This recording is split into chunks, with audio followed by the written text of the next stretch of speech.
Hello everyone, welcome back to the channel. Daniel here with another video from the bookshelf.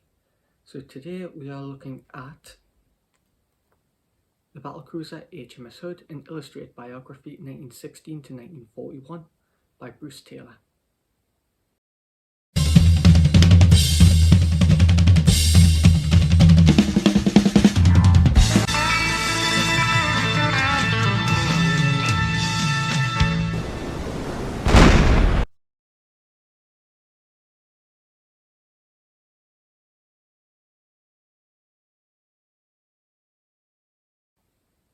So getting straight into it, on the blurb it says, unmatched for elegance and unequalled for size, for 20 years, the Battlecruiser Hood was the glory ship of the Royal Navy, flying the flag across the world in the twilight years of the British Empire. Her destruction at the hands of Bismarck in the Denmark Strait in 1941 shattered the morale of a nation and stands among the most harrowing disasters in naval warfare. This book is the most comprehensive study of a modern warship ever undertaken, and a seminal work in the field of 20th century naval history. It includes over 200 photographs, plus colour stills from a rediscovered film, colour plans and cutaways by Thomas Schmidt, including the spectacular fold-out detailed deck plans, complete operational analysis of Hood's gunnery and propulsion systems, inside the Invergordon mutiny and its aftermath, intimate coverage of a life afloat in peace and war from original sources, day-by-day chronology, and corrected rule of honour. So this particular version is a paperback. It was published, let's have a look, 2015. Originally it was published in 2004. So this is a reprint. It's by Seaforth Publishing. It's end to end 256 pages long. When you take out the bibliography, you are looking at 248 pages. That includes the rule of honour, the day-by-day chronology, and all of the chapters, including the pullouts. So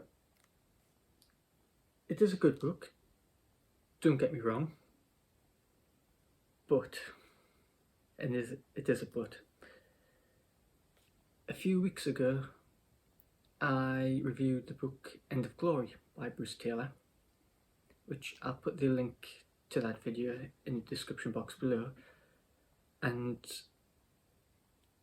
I got End of Glory back in 2012 when that was published, and then I got this book quite a bit more recently, when it was sometime after it was re-released in 2015. And I got maybe 2 pages in, if that, and it sounded awfully familiar.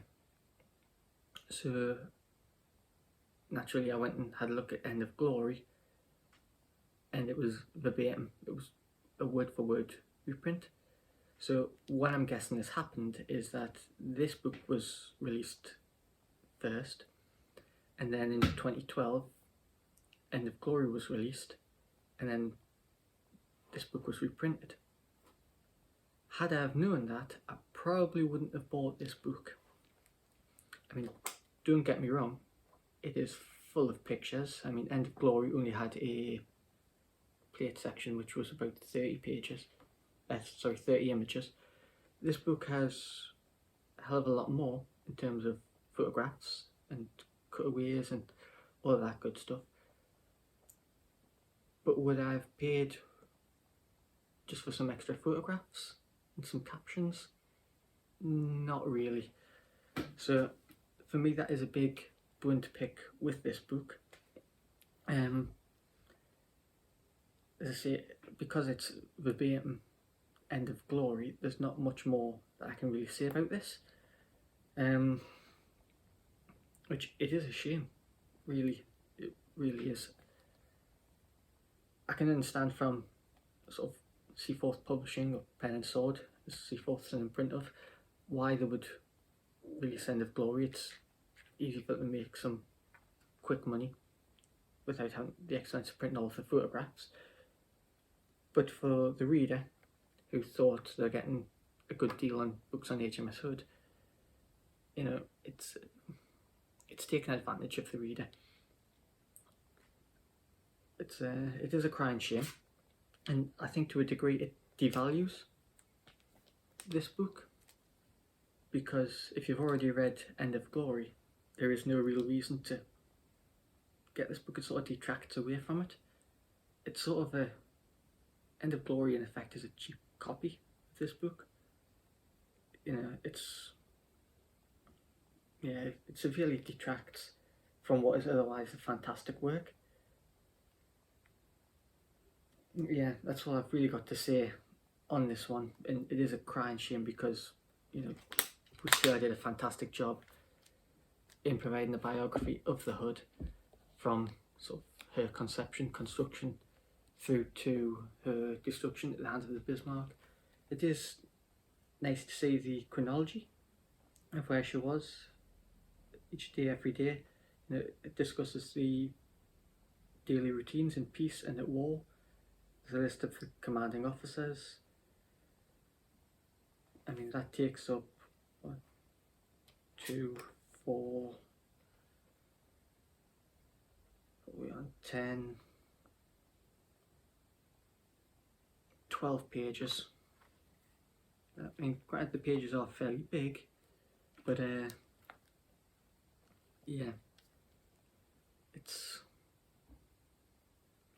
probably not worth it. I mean, the writing is fairly small.